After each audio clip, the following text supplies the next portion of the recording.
Buenas tardes a todos los presentes acá. Ya Juan me presentó, me sabe mi nombre, todos creo.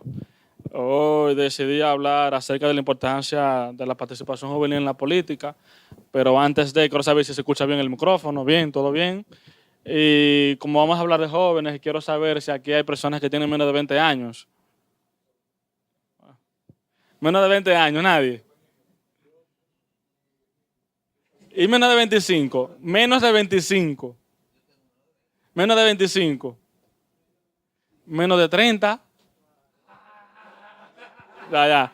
Para ser un poco más justo, ¿quiénes tienen más de 30 entonces?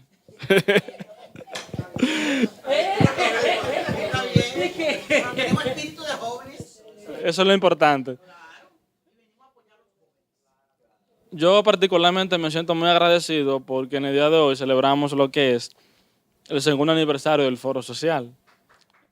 El Foro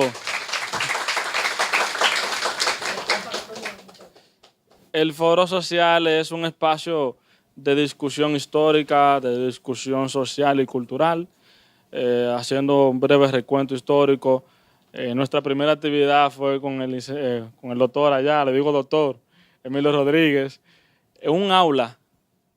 El 27 de enero del año 2017 fue el primer foro social y luego de ello también hemos hablado acerca de temas geográficos. Por ello vino el licenciado Pelegrín Castillo, que habló sobre los límites marítimos. Es un tema puramente geográfico. También han venido personas a hablar de historia, como Juan Daniel Balcácer, y también el juez del Tribunal Constitucional, Wilson Gómez Ramírez. De igual forma han venido otros expositores a hablar de tecnología, como Hito Bisonó, y otros de emprendedurismo juvenil, como fue Milton Morrison.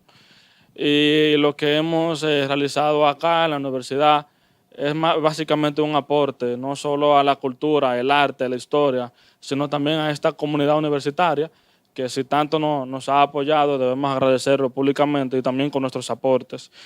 Vamos a hablar acerca de este tema, la importancia de la participación juvenil en la política. Es un tema que está en la palestra pública actualmente. Y lo que dice Juan, que yo solo voy a presentar algunos puntos de vista y luego ustedes tienen el derecho de desbaratar todo lo que yo dije o estar de acuerdo o no estar de acuerdo. Como aquí pueden ver en el tema que hablamos de dos cosas, participación juvenil y política. Pero para que los jóvenes tengan incidencia en la política es necesario que en la sociedad prevalezca un Estado democrático. Es por esa razón que vamos a definir dos conceptos. Número uno, política, y número dos, democracia. ¿Qué es la política? La política es un término que viene de la antigua Grecia. En Grecia, política era lo mismo, o significaba Estado. En Atenas, antigua Grecia, estamos hablando de unas ciudades que se registran en la historia como ciudades que venían del siglo V a.C., cuarto siglo. Aún así, el término política, su significado ha variado progresivamente en toda la historia.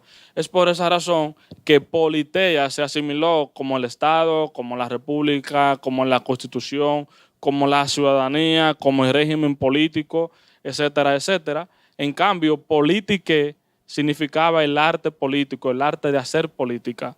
En una definición más sencilla, pero vaga, es que la política se relaciona con todo lo que tenga que ver con el Estado. La política es eso, la ciencia social, una disciplina de las ciencias sociales. Aquí la mayoría somos parte de la Escuela de Ciencias Sociales, que se encarga de estudiar la relación que tiene el Estado con la ciudadanía. Y de igual forma también traje un significado de política de Galvez Gaitán, quien en el 2005 escribió un libro llamado Manual de Ciencias Políticas. Para Galvez Gaitán, la política es el estudio de la organización social comprendida en una acepción bastante amplia para englobar lo que es la familia, el sindicato obrero profesional, el Estado, la ciudadanía, los ciudadanos, las instituciones públicas, las políticas públicas, etc. Este estudio es concebido en función del ejercicio de la autoridad y de la obediencia y de la concepción de obediencia en el país que le sirve de marco. Ahora vamos a definir lo que es democracia. Democracia proviene del griego demos, que significa pueblo, y del griego kratos, el griego antiguo, kratos, que significa poder. Sencillamente, democracia es poder del pueblo, pero la democracia es más que eso. La democracia, de igual forma, viene de la antigua Grecia. Los griegos asumieron el término para el estado político que prevalecía en Atenas durante el siglo V a.C. En cambio, un filósofo griego llamado Pericles empleó el término en su obra llamada Oración fúnebre. También lo utilizó el filósofo llamado Eurípides en su obra Suplicante, dice por Heródoto. ¿Heródoto quién es? El padre de la historia. La democracia también fue un término constituido por los griegos para un debate de ideas, incluyendo lo que es la monarquía y la oligarquía. Este primer párrafo tiene mucha coincidencia con el anterior, con la política. ¿Por qué razón? Porque en el siglo V a.C., Aristóteles, gran filósofo griego, escribió un libro llamado Política, su obra culmen. Es como la obra que hace que ese autor se destaque en la historia, como la primera obra más importante, obra culmen. Aristóteles en su obra Política describió lo que acontecía en Atenas. Era una descripción social, histórica y política de Atenas, de Grecia. Para Aristóteles también detalló lo que son 6 formas de gobiernos. 3 de ellos son buenos y los otros 3 son malos, haciendo un contrapeso en la política. En primer lugar tenemos la monarquía. Para Aristóteles, la monarquía es una forma de gobierno positivo porque hay una sola persona que gobierna a favor de todos. Pero cuando esa persona deja de gobernar a favor de todos y gobierna para sí mismo, ya no se llama monarquía, se llama tiranía. La otra forma de gobierno es la aristocracia. La aristocracia significa gobierno de los mejores, donde 2 o 3 gobiernan a favor de todos. Pero cuando esas 2 o 3 personas dejan de gobernar a favor de todos y gobiernan para sus intereses, esa aristocracia pasa a ser una oligarquía. Y por último, tenemos lo que es la politeia. Politeia es sinónimo básicamente de democracia, donde todos gobiernan a favor de todos. Pero cuando todos dejamos de gobernar a favor de todos y gobernamos para nuestros intereses, esa politeia o democracia pasa a ser una demagogia. De ahí es que viene que tú me tienes dema, tú eres un demagogo, etcétera, etcétera. Sí. Ahorita. Ahora bien, un gobierno del pueblo es aquel donde el ciudadano, nosotros, ya tenemos una función. El ser cívico tiene la obligación ¿de qué? De ejercer en distintas partes la soberanía que le compete ¿a quién? Al Estado. Es decir, un gobierno del pueblo o un gobierno democrático, todos los ciudadanos nos comportamos como Estado. Por eso Pericles afirmaba que todo hombre debe estar comprometido con la sociedad. Ahora ya pasamos a un acápite interesante y yo no sé si ustedes se preguntan si hay ejemplos de algunos líderes exitosos en la política a nivel global. Pues claro que los hay. Aquí tenemos 4 imágenes. ¿Alguno de ustedes me puede decir quién es este? Este de acá. Este. Nadie sabe. Bueno, este es Emmanuel Macron, presidente de Francia. Tiene 41 años de edad. Emmanuel Macron, siendo tan joven, llegó a ser ministro de Economía, Industria y Nuevas Tecnologías. También fue asesor para el presidente François Hollande. Él ganó en la segunda vuelta en Francia en el año 2017 con más de un 66%. Acá tenemos aquí arriba. ¿Alguien sabe quién es ese? Ese, ahí. No. Ese es Carlos Alvarado. Tiene 39 años de edad. Es el presidente de Costa Rica. Él representó al partido oficialista, el Partido Acción Ciudadana. De igual forma, llegó a ser ministro de Desarrollo Humano e Inclusión Social y también fue ministro de Trabajo y Seguridad Social de Costa Rica. Ganó la segunda vuelta también con un 60%. En América Latina, la segunda vuelta también se conoce como balotaje. Es decir, que si ustedes algún día ven el noticiero, se celebra balotaje en Costa Rica, eso quiere decir que es la segunda vuelta de las elecciones. Y este de aquí, ¿alguien lo conoce?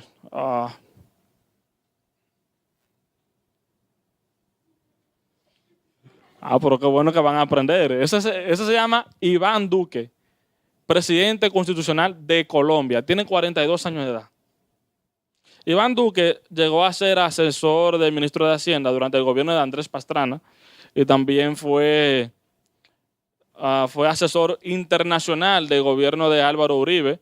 Fue senador de la República de Colombia desde el año 2014 hasta el año 2018. Pero este de aquí, yo estoy seguro que ustedes no lo conocen.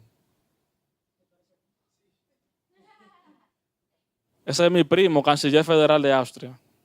Es mentira, no es mi primo. Ese se llama Sebastián Kurz. En realidad él es canciller federal de Austria. Tiene 32 años de edad. Es el mandatario más joven de todo el mundo.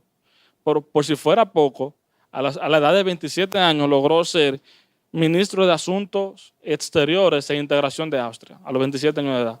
Un joven que ha tenido mucho éxito en la política, pero también tenemos otros dos fenómenos que se han dado en América Latina durante el año 2019. La imagen no sé si se puede ver bien. Por allá, ¿alguien sabe quién es ese? Juan Guaidó.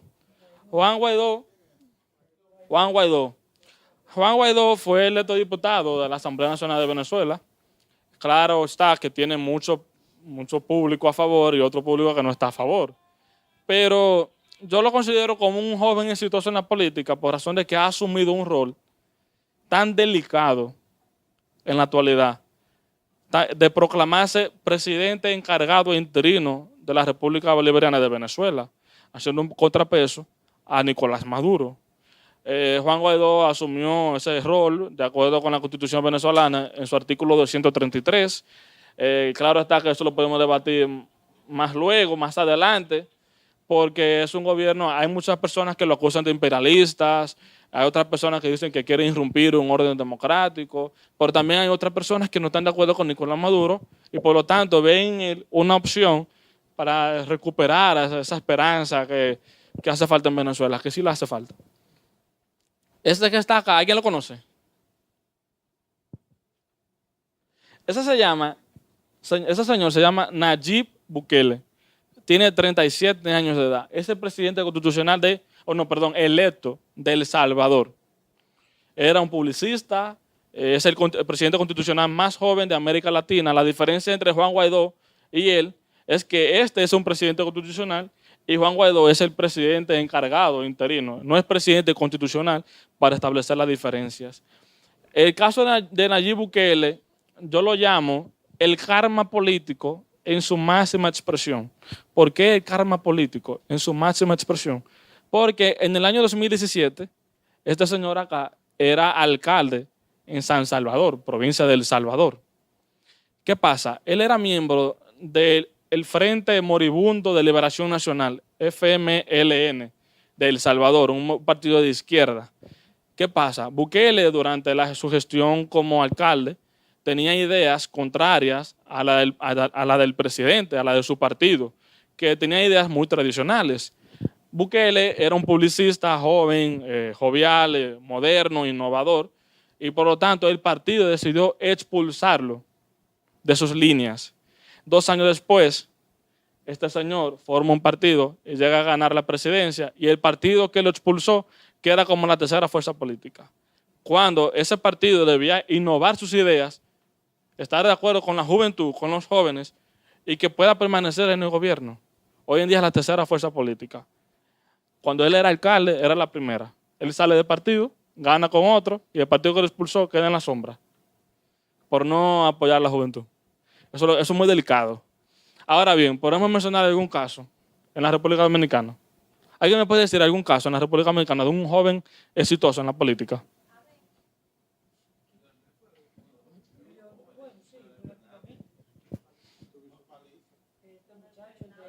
Fernández. David Collado, ¿verdad? Ok, muy bien, Farideh Raful. Y si hablamos históricamente.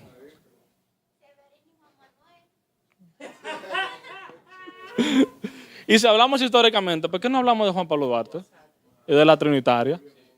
Ciertamente, la Trinitaria no fue un partido político, pero fue la entidad que más ha incidido en la política dominicana, la Trinitaria. Y si se fijan, ¿La Trinitaria fue creada cuándo? 18 de julio, 16 de julio, 16 de julio, perdón, de 1838. Pero para el entonces Juan Pablo Duarte tenía 25 años de edad. Juan Isidro Pérez tenía 21. Pedro Alejandrino Pina tenía 18. Félix María Ruiz tenía ¿cuánto? 23. José María 19. Felipe Alfaú Bustamante 20. Juan Nepomuceno Ravelo 23. Este era el más viejo del grupo. Pero miren qué edad. Benito González 27, el más viejo del grupo. Y Jacinto de la Concha tenía 19. Pero si sumamos todas esas edades, dará como promedio una edad de 22 años. ¿Y por qué yo pongo este ejemplo? Porque fueron estos jóvenes que hicieron sacrificarse sus bienes, su familia, su vida personal, su vida espiritual, su vida emocional, porque asumieron un reto que descansó en la independencia nacional de la República Dominicana. También hay otros jóvenes durante la dictadura de Trujillo. En la década de los 40, con la creación del primer partido de izquierda, el Partido Democrático Revolucionario Dominicano, PDRD, y luego se formó el Partido Socialista Popular en 1946. Eran organizaciones políticas conformadas por jóvenes. De estos dos partidos nacieron la Juventud Democrática y Juventud Revolucionaria. De hecho, mi compañero Guillermo y yo hicimos un trabajo de tesis sobre el papel de los partidos políticos en el proceso democrático durante la Tercera República. Y ahí detallamos cada partido que fue creado y de igual forma si revisan y le dan un vistazo pueden ver que esos partidos que yo mencioné fueron conformados por jóvenes que hicieron participar en la política y en qué época, en la dictadura de Trujillo. Sí, también va para allá. Correcto.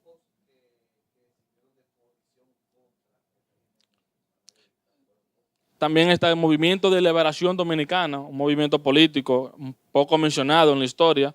Este movimiento de liberación dominicana decidió luchar militarmente contra Trujillo. Es por esa razón que idearon y organizaron la expedición militar de Constanza Maimón Estorondo el 14 de junio de 1959 y que un año después Minerva Mirabal le dijo a Manuel Aurelio Tavares Justo que el movimiento que yo tenía, que también era conformado por jóvenes, llevara en honor a esa expedición el 14 de junio. Por eso se llama Movimiento 14 de junio. Fue una propuesta de Minerva Mirabal a su esposo Manolo Tavares Justo. Y de igual forma, se lanzaron los jóvenes en la segunda intervención norteamericana. Fueron los jóvenes que se lanzaron en el Puente Duarte. Gregorio Urbano. Él era un viejo joven. Un viejo joven. De hecho, gracias, Gregorio Urbano Gives participó en la primera intervención. En Nicaragua se lo llevaron también. Y participó en la segunda intervención norteamericana. Ese era más joven que yo ese.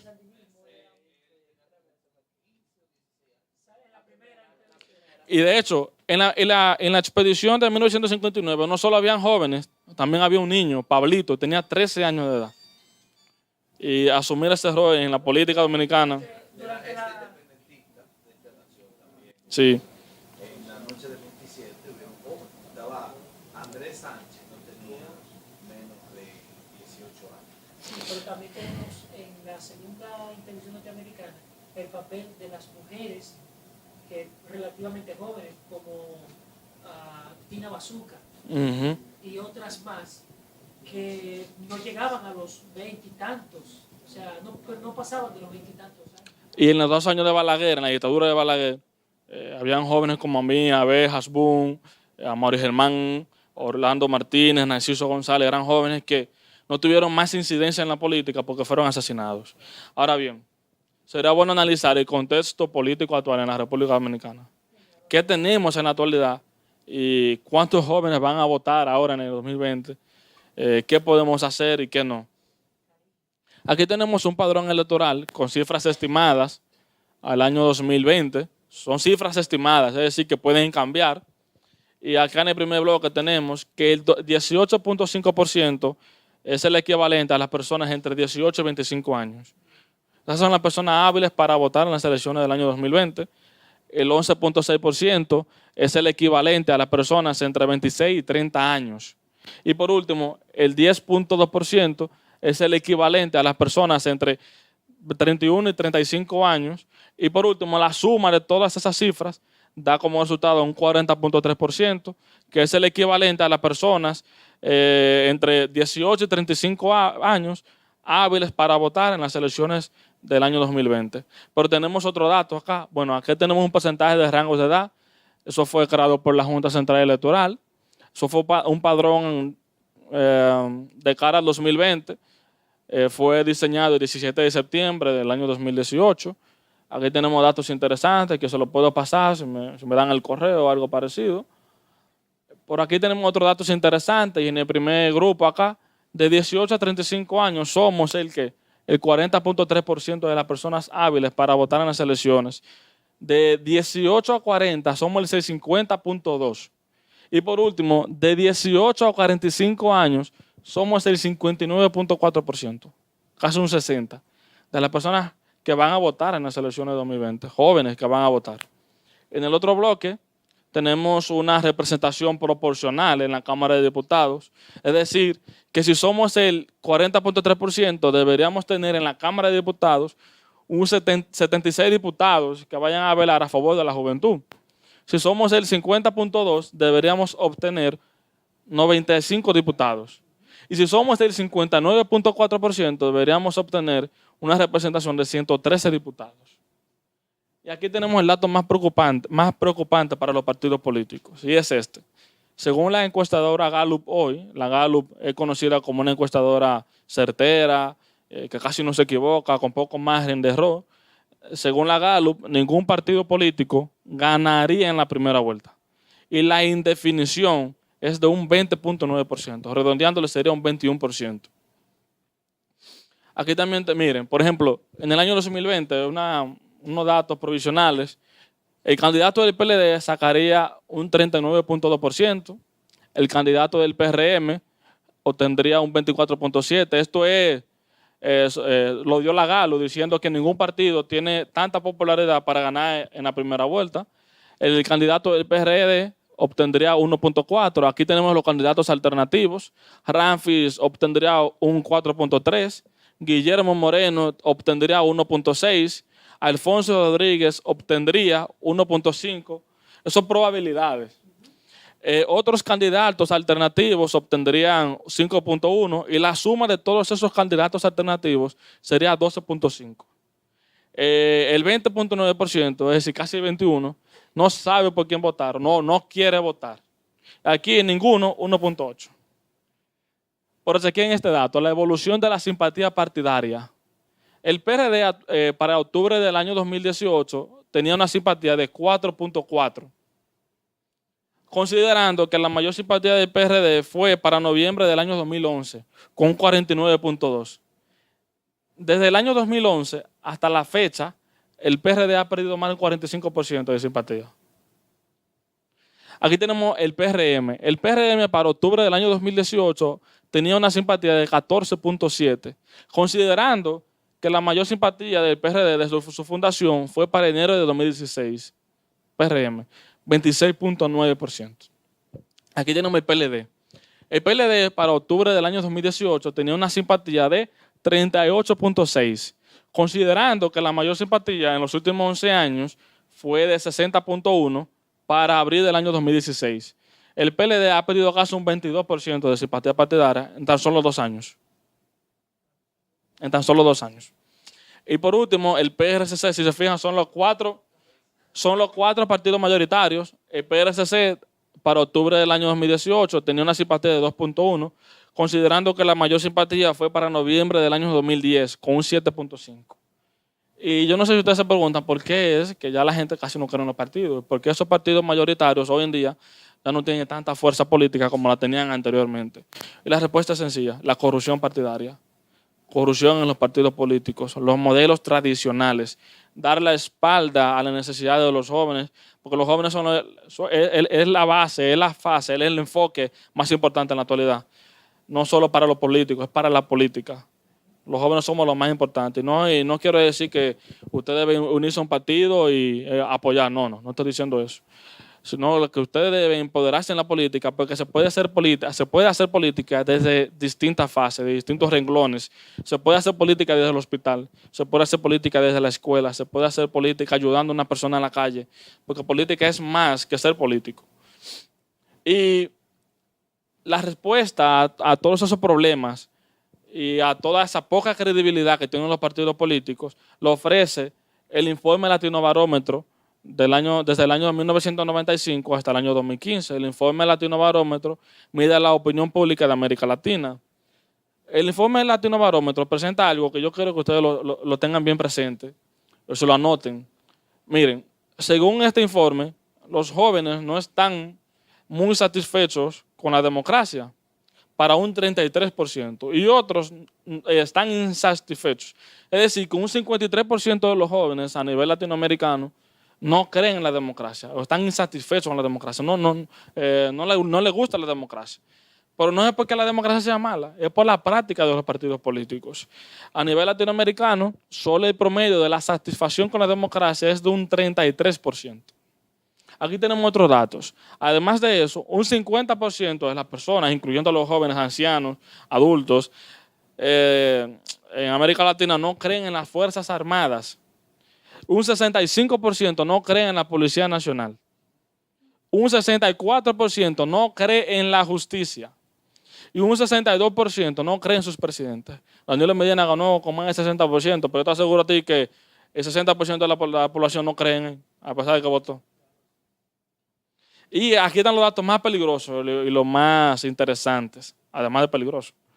Es que un 68% de los latinoamericanos no creen en el Congreso. Y el peor de todo, un 76% no creen en los partidos. Entonces ya sabemos por qué es que esa simpatía ha bajado. Un 76% de los latinoamericanos, incluyendo la República Dominicana, no creen en los partidos políticos. Y es por la misma política corrupta, la misma política populista, la misma política clientelar, por la misma política tradicionalista. Y yo quiero tratar algo aquí, con seriedad. Es que en la República Dominicana no es el único país que tenemos problemas con la democracia. El mismo sistema democrático viene con crisis y está en crisis. Igualmente los partidos políticos también están en crisis. Y la misma política, porque se han dado fenómenos a nivel latinoamericano, a nivel global, que merecen ser estudiados. Por ejemplo, a pesar de que nosotros tenemos problemas sociales, también hay problemas sociales en México, en Costa Rica, en Venezuela, en Brasil, etc. Porque nuestros problemas no solo son políticos, nuestros problemas son culturales más que políticos. Porque todos los fenómenos sociales y políticos se llevan a cabo en países donde hay semejanza cultural. En Haití hay problemas con la democracia. La República Dominicana, si nosotros queremos saber nuestra democracia, también deberíamos enfocarnos en los problemas de Haití, pero que ellos los resuelvan allá en Haití. Que la República Dominicana debe crear mecanismos para que en Haití también sea implantada la democracia, y no solo en Haití. También debe ser implantada la democracia verdaderamente, con orden, en Bolivia. Tenemos un presidente, Evo Morales, en Bolivia, un narcoestado, una dictadura política, quiere irrumpir un orden democrático. En el año 2016 se hizo un referéndum para ver si la población, la ciudadanía, estaba de acuerdo con si Evo Morales debería seguir o no seguir. Más de un 60% le dijo que no a Evo Morales. Hoy en día Evo Morales quiere ir por su reelección y llegar a por lo menos a 20 años en el gobierno. En este año se van a celebrar las elecciones presidenciales de Bolivia. Tenemos un dictador que se quiere seguir perpetuando en el poder. Pero no solo critiquemos los gobiernos de izquierda, también hay que criticar los gobiernos de derecha, como en Honduras. Tenemos el oficialismo donde se celebró unas elecciones presidenciales y claramente ganó a la izquierda. Salvador Nasralla se llama. Y el presidente oficialista se llama Juan Orlando Hernández.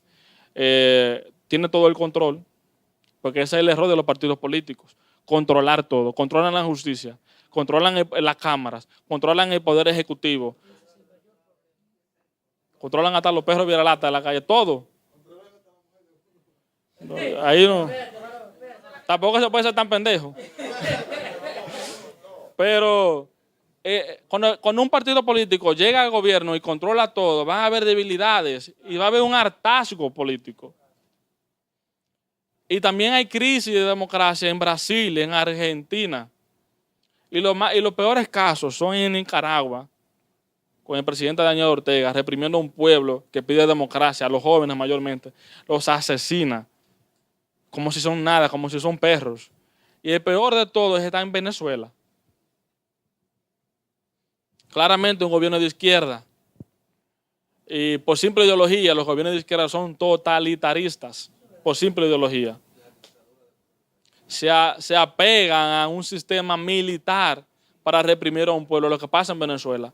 Y no solo es que los militares están matando, es que en Venezuela gobiernan los narcotraficantes.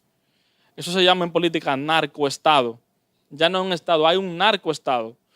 Tenemos un gobierno totalitarista que asesina a opositores. El otro día en Venezuela, el otro día no, eso fue en octubre, septiembre, un opositor lanzándose de un edificio de una 10ª planta. Por Dios, vamos a utilizar sentido común. Si una persona se quiere suicidar de una 10ª planta. No, hermano, eso fue que el mismo oficialismo de Maduro se metió a ese hotel y tiró a ese opositor, un regidor, un concejal. Es por esa razón que Juan Guaidó asumió el error de proclamarse como presidente interino de Venezuela. Un joven. Y son los jóvenes que se están lanzando en las calles. Son los jóvenes en Venezuela que hicieron lanzarse a las calles porque están muriendo de hambre. Están muriendo en los hospitales porque no hay medicina. Están muriendo por la criminalidad. Y por si fuera poco, están muriendo porque es el Estado que crea los mecanismos para que lo asesinen.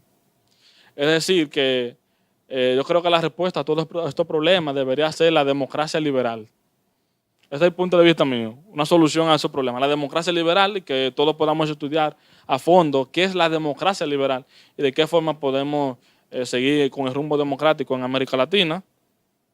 Ya por último, ¿por qué es importante la participación juvenil en la política? Yo tengo aquí 7 puntos que quiero tratar con ustedes. Número 1, porque los jóvenes son fundamentales para la construcción de cualquier sociedad. Su participación es evidencia de apertura democrática, de inclusión social, de inclusión política, de pluralidad. Número 2, porque participando en la política, ustedes, nosotros, podemos desarrollar sus capacidades y destrezas, además de asumir responsabilidades claves para el desarrollo de las comunidades. Número 3, porque las políticas públicas del gobierno giran en torno a los jóvenes. Hoy en día, si los estados democráticos, republicanos y libres tienen desafíos sociales, es porque no dan una real importancia a los jóvenes. Es por esta razón que en muchos casos hay bajos índices de calidad en educación. Hay poca iniciativa privada que venga con un programa de emprendedurismo, porque las universidades no solo deben enseñar para que los jóvenes sean profesionales, las universidades también deben enseñar para que los jóvenes puedan emprender en la sociedad, porque no la universidad ni el Estado que debe ser la única fuente de empleo o la única fuente de conocimiento. La universidad también debe crear esos estudiantes para que puedan ser autónomos, independientes, que puedan crear sus propios empleos, que puedan sustentarse a ellos mismos. También hay escasa atención sanitaria, entre otros casos. Número 4, porque los líderes tradicionales, con su práctica nepotista, despotista, corrupta, absurda, provoca que los jóvenes no sientan interés en la política. Si le damos paso a la juventud, veremos cambios significativos y positivos en la sociedad dominicana. Esto no es un discurso, para que después digan, Juan Manuel vino a venderse. No, esto no es un discurso. Número 5, porque la participación juvenil crea diversidad en los espacios públicos y sociales. Así los jóvenes conquistan espacios en todos los renglones sociales que pueden existir en la sociedad, desde la educación y servicios comunitarios hasta el liderazgo empresarial o choferil. Número 6, porque los jóvenes somos el 57% de la población mundial. Esto es de acuerdo con la Unión Interparlamentaria en Europa. Es por eso que debemos participar en la política, ya que nuestra representación en los parlamentos, en los congresos, es inferior al número que debería ser.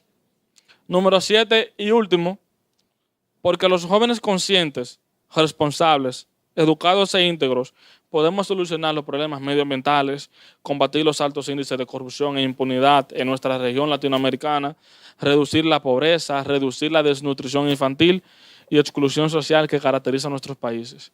Yo quiero cerrar ya con una, para que descifren lo que dije. Porque veo un par de gente ahí que están como locos por hablar. Yo termino diciendo con una frase de Juan Pablo Duarte, quien a finales de la primera, en la primera mitad del siglo XIX, dijo lo siguiente: la política no es una especulación. La política es la ciencia más digna y pura, después de la filosofía, de las inteligencias nobles. Así que gracias.